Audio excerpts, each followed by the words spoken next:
5/4/2022 ఈ డేట్లు కొంచెం ఇంట్రెస్టింగ్గా ఉంటుంది నేను చెప్పబోయే సబ్జెక్టు. కాబట్టి కొంచెం డేట్లు కొంచెం ఫాలో కాండి. ఏ రకంగా వీళ్ళు ఆర్గనైజ్డ్ క్రైమ్లో భాగంగా ఏ రకంగా తీసుకొని పోతారు అన్నదానికి చెప్తా. అప్పుల విషయంలో అప్పులన్నీ కూడా విత్ ఇన్ లిమిట్స్ జరిగినప్పటికీ కూడా చంద్రబాబు నాయుడు గారి కన్నా వైఎస్ఆర్సీపీ ప్రభుత్వం ఇంకా బెటర్గా పర్ఫామ్ చేసినప్పటికీ కూడా ఏ రకంగా దుష్ప్రచారం చేస్తూ పోయారు అన్నదానికి నిదర్శనాలు. 5/4/2022 చంద్రబాబు నాయుడు గారు మొదలెడతారు.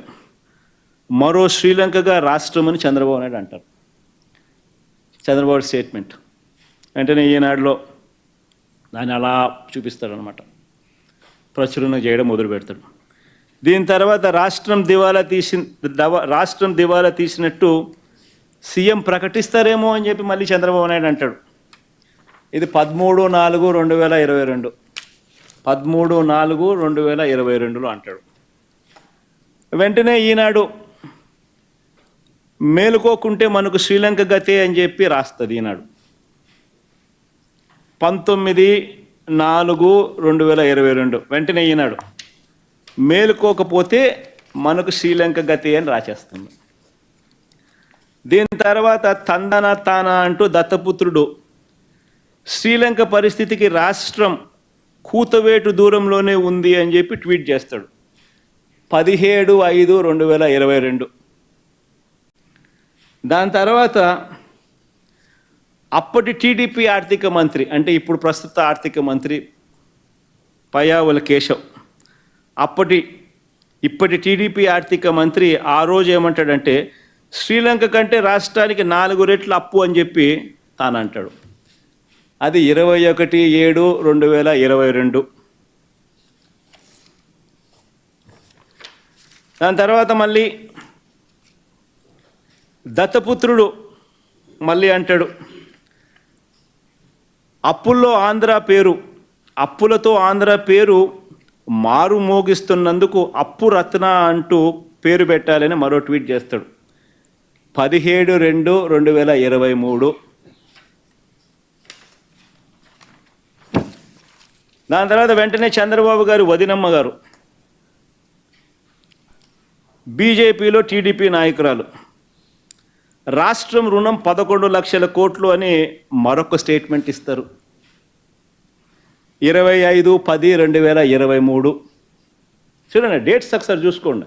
అంటే ఒక పద్ధతి ప్రకారం గోబెల్స్ ప్రచారం ఒక పద్ధతి ప్రకారం తీసుకొని పోతారు. అంత కొత్త పాత్రదారులు ఈనాడు, వీళ్ళ మీడియా, వీళ్ళ సోషల్, వీళ్ళ ఎల్లో మీడియా, వీళ్ళ ఇతర పార్టీలో ఉన్న వీళ్ళ తెలుగుదేశం పార్టీ నాయకులు. ఇది సాక్షాత్తు చంద్రబాబు నాయుడు గారు వదినమ్మ గారు. ఈవిడంటది వెంటనే చంద్రబాబు గారు వదినమ్మ బీజేపీలో టీడీపీ నాయకులు అంటారు రాష్ట్రం రుణం 11 లక్షల కోట్లని మరొక స్టేట్మెంట్. ఈవిడ చూసినట్టు ఈవిడకి తెలిసినట్టు స్టేట్మెంటు. ఇది 25/10/2023. మళ్ళా అప్పులపై ఫోరెన్సిక్ ఆడిట్ చేయాలని పార్లమెంట్లో కేంద్రం ఇచ్చిన సమాధానాన్ని అడ్డుపెట్టుకుని వైఎస్ఆర్సీపీ తప్పుడు ప్రచారం చేస్తుందని రివర్స్ ప్రచారం. ఇదంతా కూడా ఇవన్నీ కూడా ఎందుకు చేశారు? ఇవన్నీ కూడా ఎందుకు? కేవలం ఇవన్నీ చెప్పడం, ఢిల్లీకి పోవడం, రకరకాల ఏజెన్సీలకు లెటర్లు రాయడం, ఇవన్నీ ప్రచారాలు చేయడం ఎందుకు? వైఎస్ఆర్సీపీ హయాంలో వైఎస్ఆర్సీపీకి రాష్ట్ర ప్రభుత్వానికి అప్పులు రాకూడదు, కేంద్ర ప్రభుత్వం సహకరించకూడదు, ఇక్కడ ఏమేమో జరిగిపోతూ ఉంది అన్న భయం క్రియేట్ చేయాలి అని ఒక పద్ధతి ప్రకారం ఇవన్నీ కూడా చేసుకుంటూ పోతారు. ఎలక్షన్ దగ్గరికి వచ్చేసరికి 7/4/2024 ఇంకా ముమ్మరం చేస్తారు. రాష్ట్రం అప్పులు ఏకంగా 12,50,000 రూపాయలు అని చెప్పి మళ్ళా చంద్రబాబు నాయుడు గారు వదినమ్మ గారు ఇంకో స్టేట్మెంటు మళ్ళీ కంటిన్యూ చేస్తారు. దాని తర్వాత ఇంకా ముందుకు పోతారు. సరిగ్గా ఎన్నికలకి నెల రోజుల ముందు ఈనాడు ముందుకు వస్తుందన్నమాట. 21/4/2024 ఒక ఎకానమిస్టును పట్టుకొస్తారు. ఆయన ఎకానమిస్ట్ అని చెప్పి ఒక బిల్ల తగిలిస్తారు. ఆయనకు తగిలిచ్చి రాష్ట్రం రుణాలేకంగా 14 లక్షలు అని ఆయనతో చెప్పించేసేస్తారు. చూస్తూ ఉంటే గమనిస్తూ ఉంటే మీ అందరికీ అర్థమవుతుంది. 10 పోయింది, 11 వచ్చింది, 11 పోయి 12.5 వచ్చింది, 12.5 నుంచి ఏకంగా 14 లక్షలకి వెళ్ళిపోయినారు.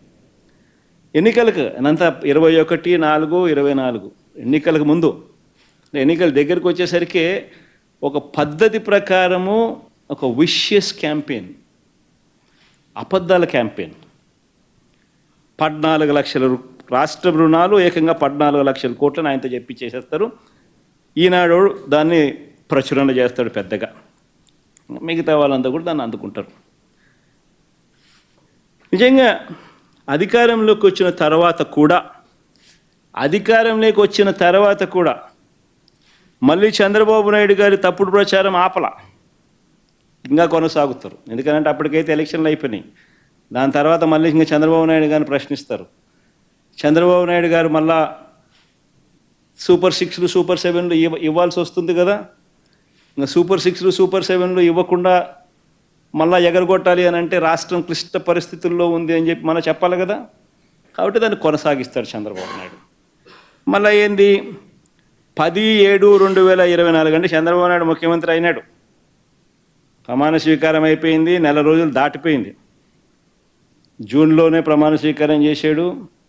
జూన్ 4 ఎన్నికల రిజల్ట్స్ వచ్చాయి. ఇది 10/7/2024 చంద్రబాబు నాయుడు అధికారంలోకి వచ్చిన తర్వాత ఆర్థిక శాఖ రివ్యూ చేస్తూ రాష్ట్రం అప్పులు 14 లక్షల కోట్లు అని చెప్పి లీక్ ఇస్తాడు. అది ఈనాడు వాడు రాస్తాడు, దాన్ని ఈటీవీ వాడు చూపిస్తాడు. దాని తర్వాత 22/7/2024 అంటే ఇది బడ్జెట్ పెట్టాడు. బడ్జెట్ పెడితే ఇవన్నీ వాస్తవాలు బయటకు వస్తాయి కదా. అప్పులు ఎంత ఉన్నాయో తెలిసిపోతాయి కదా ప్రజలందరికీ కూడా. చెప్పక తప్పని పరిస్థితి కదా. కాబట్టి బడ్జెట్ పెట్టాడు. ఎందుకంటే చంద్రబాబు నాయుడుకి ఇంకా కారణాలు కావాలి. సూపర్ 6 ఎగరగొట్టాలి, సూపర్ 7 ఎగరగొట్టాలి. సూపర్ 6 బడ్జెట్ పెట్టి సూపర్ 6 సూపర్ 7కి సంబంధించిన కేటాయింపులు చేయకపోతే ప్రజలు నిలదీస్తారు. కాబట్టి ఇంకా చంద్రబాబు నాయుడు గారు ప్రజలు మర్చిపోయేట్టుగా చేయాలి. కాబట్టి కొనసాగిస్తాడు. 22/7/2024 గవర్నర్ గారి ప్రసంగం అసెంబ్లీలో. ఓట్ ఆన్ అకౌంట్ బడ్జెట్ పెడతారు, పూర్తి బడ్జెట్ పెట్టరు, రియల్ టైం బడ్జెట్ పెట్టరు, ఓట్ ఆన్ అకౌంట్ బడ్జెట్. దాంట్లో గవర్నర్ గారి ప్రసంగం 22/7/2024 రాష్ట్రానికి కాన్స్టిట్యూషనల్ హెడ్ గవర్నర్ గారు, ఆయనతో కూడా అబద్ధాలు చెప్పిస్తారు. రాష్ట్రం అప్పులు 10 లక్షల కోట్లు అని అంటూ అబద్ధాన్ని ఆయనతో చెప్పిస్తారు. సరే సంతోషం, 14 లక్షల కోట్ల నుంచి తగ్గించారు, కనీసం 10 లక్షల కన్నా వచ్చినారు. కానీ 10 లక్షలు కూడా తప్పుడు ప్రచారమే కదా, తప్పుడు ఫిగరే కదా. ఏకంగా 10 లక్షల కోట్లు అని చెప్పి గవర్నర్ గారితో కూడా చెప్పిస్తారు. తీరా మళ్ళా ఈ మాట చెబుతూ ఇక్కడ వెరీ ఇంట్రెస్టింగ్, ఈ మాట చెబుతూ చంద్రబాబు నాయుడు గారు అదే ఓట్ ఆన్ అకౌంట్ బడ్జెట్ ప్రవేశపెడుతూ చంద్రబాబు నాయుడు గారు మాట్లాడిన మాటలు ఒకసారి విందామా? అది కూడా ఎంత గొప్పగా చంద్రబాబు నాయుడు గారు మాట్లాడతారంటే ఒకసారి ప్లే చేయండి అబ్బా. ఫస్ట్ నుంచి మన పెట్టుకో, సౌండ్ బాగా పెట్టండి.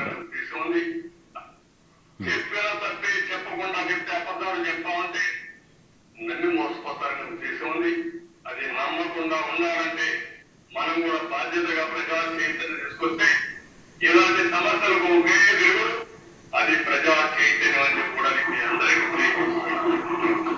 బాధ ఉంది, ఆవేదన ఉంది.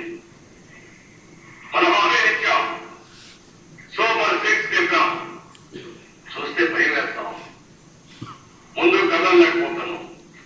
ఈ విషయాలు రాష్ట్ర ప్రజానికి కూడా ఆలోచించాలి, సీరియస్ గా ఆలోచిస్తే తప్ప ఈ సమస్యగా ఎప్పుడు ఉంటుంది.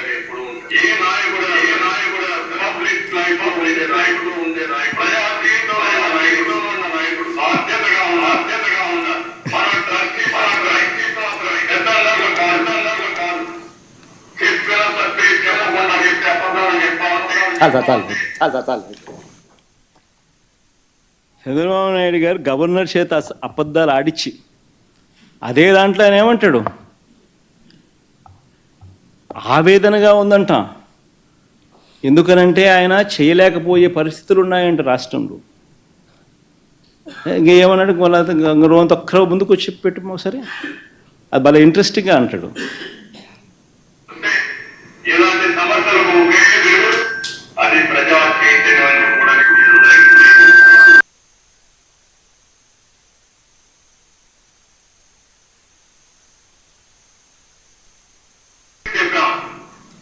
చూస్తే భయం వేస్తాం, ముందు కదలలేకపోతున్నాం.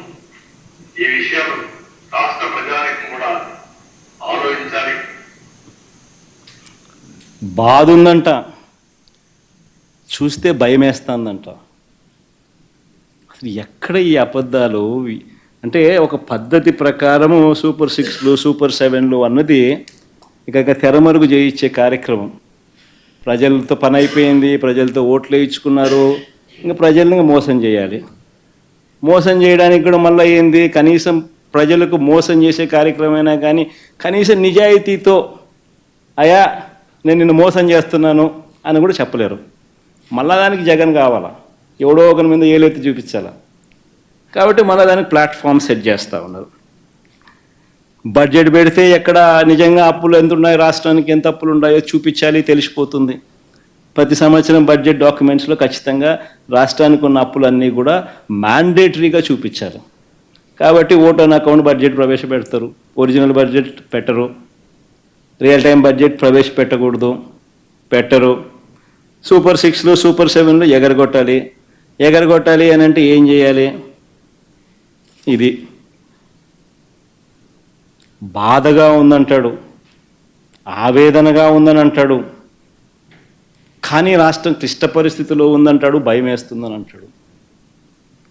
నిజంగా ఈయన యాక్షన్ చూస్తూ ఉంటే దాన వీర శూర కర్ణలో ఎన్టీ రామారావు గారి యాక్షన్ మీరు చూశారో లేదో కానీ ఆ యాక్షన్ని మించిపోయాడు.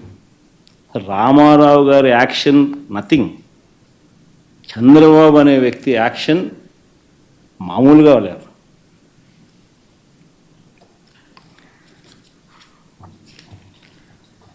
నిజంగా ఆశ్చర్యం కలిగించే విషయాలు ఇవన్నీ కూడా నేను ఏదైతే చెప్తా ఉన్నా. ఇప్పుడు తీరా రాష్ట్రానికి అప్పులు ఎంత ఉంటాయి? ఇప్పుడు బడ్జెట్ ప్రవేశపెట్టినారు కదా, వాళ్ళ బడ్జెట్ డాక్యుమెంట్లే చూద్దాం. వాళ్ళు ప్రవేశపెట్టిన బడ్జెట్ డాక్యుమెంట్ 2024-25. మరి ఇంత బిల్డప్ ఇచ్చినారు, ఇంత పద్ధతి ప్రకారం పథకం ప్రకారం బురద జల్లే కార్యక్రమాలు చేసినారు, ఆర్గనైజ్డ్ క్రైమ్ చేసినారు. ఈ ఆర్గనైజ్డ్ క్రైమ్ నేపథ్యంలో నిజంగా వాళ్ళు ప్రవేశపెట్టిన బడ్జెట్ డాక్యుమెంట్లో రాష్ట్రానికి సంబంధించిన అప్పులు ఎంత ఉన్నాయి ఒక్కసారి చూద్దాం. వాళ్ళ బడ్జెట్ డాక్యుమెంట్స్ని ఒకసారి చూపించాము. ఒకసారి బడ్జెట్ డాక్యుమెంట్ ఇది పేజ్ నెంబర్ 14, పేజ్ నెంబర్ 16 స్వయంగా చంద్రబాబు నాయుడు గారు ప్రవేశపెట్టిన వాళ్ళ రాష్ట్ర బడ్జెట్ డాక్యుమెంట్స్. దీంట్లో ఒక్కసారి గమనిస్తే పబ్లిక్ డెట్ 2018-19 నాటికి పబ్లిక్ డెట్ అంటే అప్పులు. ఇక పబ్లిక్ డెట్ 2018-19 నాటికి 2,57,509 కోట్లు. అంటే ఆయన దిగిపోయే నాటికి 2,57,000 కోట్లు గవర్నమెంట్కి సంబంధించిన అప్పులు. ఈ అప్పుకు గవర్నమెంట్ వేరియస్ కార్పొరేషన్స్కు గవర్నమెంట్ గ్యారంటీ కూడా ఇచ్చి ఇచ్చిన ఆ అప్పులు కూడా కలుపుకుంటే ఆ పైన 48,000, ఆ పైన వీళ్ళది 2018-19లో ఇంకొక 55,000 కోట్లు కలుపుకోవాలి. అంటే గవర్నమెంట్ అప్పు, గవర్నమెంట్ కార్పొరేషన్లకు సంబంధించి గ్యారంటీ ఇచ్చిన అప్పులు, which actually becomes the det of the state government. అంటే గవర్నమెంట్ స్వయంగా తీసుకున్న అప్పులు, గవర్నమెంట్ పూచీపడ్డ అప్పులు. ఈ రెండు డెట్ అంటారు. ఈ రెండు డెట్ చూస్తే చంద్రబాబు నాయుడు గారు దిగిపోయే నాటికి 2,57,000 కోట్లు ప్లస్ ఈ 55,000 కోట్లు అంటే 3,13,000 కోట్ల రూపాయలు చంద్రబాబు నాయుడు గారు దిగిపోయే నాటికి అప్పులుంటే, మా ప్రభుత్వం వచ్చేసరికి మా ప్రభుత్వం వచ్చేసరికి ఆ అప్పులు వీళ్ళు చూపించిన దాని ప్రకారమే 4,90,000 మా ప్రభుత్వం దిగిపోయే నాటికి గవర్నమెంట్ అప్పులు 4,91,774 కోట్లు ప్లస్ గవర్నమెంట్ పూచీపడ్డ అప్పులు 1,54,000 కోట్లు. అంటే రెండే కలిపితే 6,46,000 కోట్ల రూపాయలు. అంటే వాళ్ళ చంద్రబాబు నాయుడు హయాంలో 3,13,000 కోట్లు ఉన్న అప్పులు మా హయాంకి వచ్చేసరికి, మా హయాం అయిపోయేసరికి 6,46,000 కోట్లు అప్పులుగా వాళ్ళంతకు వాళ్ళే చూపించడం జరిగింది. మరి ఎక్కడ 14 లక్షలు, ఎక్కడ 11 లక్షలు, ఎక్కడ 12.5 లక్షలు, ఎక్కడ 10 లక్షలు, చివరికి వచ్చేసరికి 6,46,000 కోట్లకు తెంచినారు. ఒకసారి నెక్స్ట్ స్లైడ్లోకి బామ్మ. పోనీ ఎవరెవరి హయాంలో ఎంతెంత అప్పులు చేసినారు, ఆ అప్పులకు సంబంధించి గ్రోత్ రేట్ ఎంత, అంటే కంపౌండెడ్ యాన్యువల్ గ్రోత్ రేట్. ఇది వెరీ ఇంపార్టెంట్. అంటే ఎవరి హయాంలో కూడా సగటున అప్పుల వార్షిక వృద్ధి రేటు ఎంత, కంపౌండెడ్ యాన్యువల్ గ్రోత్ రేట్ ఎంత అని చూస్తే, చంద్రబాబు నాయుడు గారు అధికారంలోకి వచ్చే నాటికి 1,32,000 అప్పులు రాష్ట్ర ప్రభుత్వానికి ఉంటే, చంద్రబాబు నాయుడు గారు అధికారం దిగిపోయే నాటికి 3,13,018 కోట్లు అప్పులు. అంటే కంపౌండెడ్ యాన్యువల్ గ్రోత్ రేట్ అంటే వార్షిక అప్పుల సగటు వార్షిక వృద్ధి రేటు 19.54%. ఆయన హయాంలో ఆయన అప్పులు చేస్తే, మా హయాంలో, మా 5 ఏళ్ల కాలంలో, మా హయాంలో 3,13,000 కోట్లు 6,46,000 కోట్లు అయింది. అంటే కంపౌండెడ్ యాన్యువల్ గ్రోత్ రేట్ అంటే అప్పుల సగటు వార్షిక వృద్ధి రేటు మా హయాంలో ఆయన కన్నా తక్కువ 15.61%. అంటే చంద్రబాబు నాయుడు గారి కన్నా ఏకంగా 4% తక్కువ. పోనీ లేబ్బా అప్పులు అంటున్నారు కాబట్టి ఇంకా ఒక అడుగు ముందుకేద్దాం. ఇంకా ఒక అడుగు ముందుకేసి నాన్ గ్యారంటీడ్ అప్పు కూడా తీసుకుందాం. నాన్ గ్యారంటీడ్ అప్పు కూడా తీసుకుంటే పవర్ సెక్టర్కు ప్రధానంగా ఉంటాయి కాబట్టి అది కూడా తీసుకుందాం. అది కూడా తీసుకుంటే చంద్రబాబు నాయుడు గారి హయాంలో 8,638 కోట్ల రూపాయలు ఉన్న నాన్ గ్యారంటీడ్ పబ్లిక్ సెక్టర్ కార్పొరేషన్స్కి సంబంధించిన నాన్ గ్యారంటీడ్ డెట్ ఆయన హయాం ముగిసే లోపల 77,228 కోట్లకు తీసుకుపోయినాడు. డిస్కాములన్నీ, పవర్ సెక్టర్ కార్పొరేషన్స్, డిస్కాములు ప్రధానంగా 77,228 కోట్లు తీసుకుపోయిన నాన్ గ్యారంటీడ్ డెట్ 54.98% పెరిగింది. మేము డిస్కాములను కాపాడడానికి public sector corporations non guaranteed liabilities అయినా కూడా దానిని తగ్గించే కార్యక్రమం మేము చేసినాం. మా హయాంలో 0.48% మైనస్. అంటే 77,000 కోట్లు ఉంటే దాన్ని 75,386 కోట్లకు తగ్గించడం పెరక్కపోగా. తీరా ఈ గవర్నమెంట్ డెట్ ఒక్కసారి చూస్తే గవర్నమెంట్ అప్పు, గ్యారంటీడ్ అప్పు, నాన్ గ్యారంటీడ్ అప్పు అన్ని కేటగిరీస్లో కూడా చూస్తే చంద్రబాబు నాయుడు గారు ఎక్కే నాటికి 1,40,000 కోట్లు, చంద్రబాబు నాయుడు దిగే నాటికి 3,90,000 కోట్లు. అంటే కంపౌండెడ్ యాన్యువల్ గ్రోత్ రేట్ 22.63%. మా హయాంలో 3,90,000 కోట్లు కాస్త 7,21,000 కోట్లు అయింది. అంటే కంపౌండెడ్ యాన్యువల్ గ్రోత్ రేట్ 13.57%. నిజంగా ఏదైనా అవార్డు ఏదైనా ఇవ్వాలనంటే వైఎస్ఆర్సీపీ ప్రభుత్వానికి పిలిచి అవార్డు ఇవ్వాలి. వాస్తవం చెప్పాలంటే ఫైనాన్సెస్ ఇంత చక్కగా నడిపినందుకు.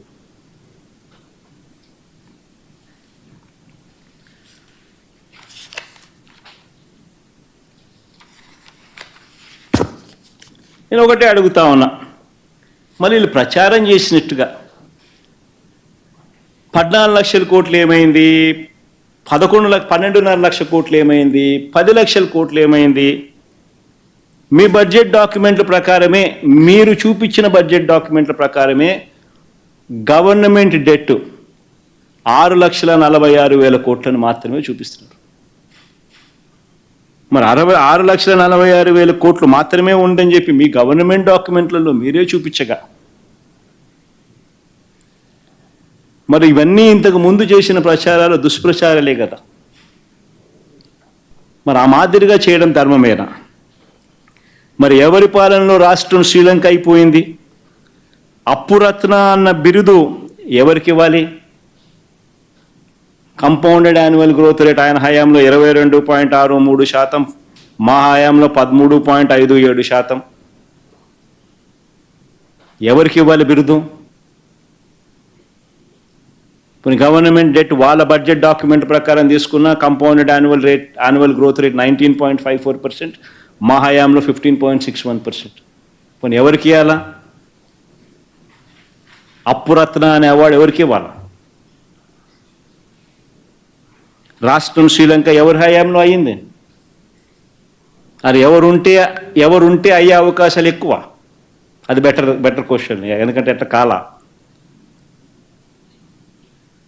కానీ అయ్యింది అని చెప్పి గంభీరంగా ప్రచురణ. ఎందుకు? సూపర్ 6 ఇవ్వాలి, సూపర్ 7 ఇవ్వాలి. ఆ ప్రచురణ లేకపోతే సో రాష్ట్రం క్లిష్ట పరిస్థితిలో ఉన్నాయి అని చెప్పి చెప్పక తప్పదు. ఇంకా అన్నిటికన్నా గుర్తుపెట్టుకోవాల్సింది ఏం తెలుసా?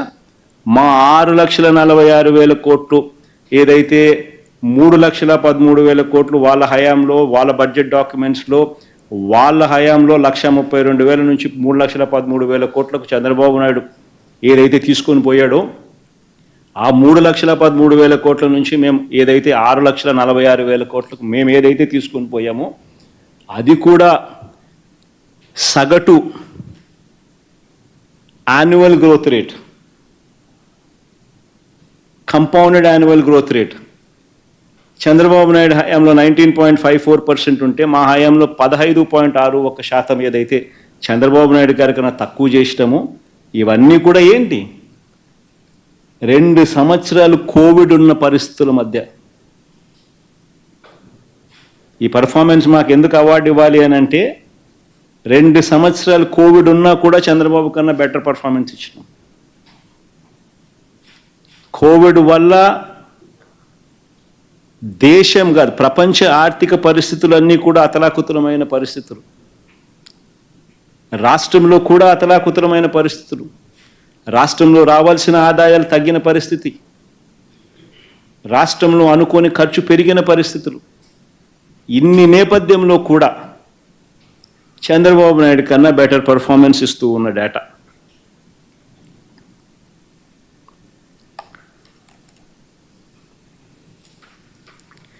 నిజంగా వాస్తవాలు ఇలా ఉంటే చంద్రబాబు నాయుడు గారు అబద్ధాలు ఎక్కడా కూడా ఆపరు. ఇంకా ఎక్కువ అబద్ధాలు తాను చెప్పుకుంటూ పోయే ప్రయత్నమే చంద్రబాబు చేస్తాడు.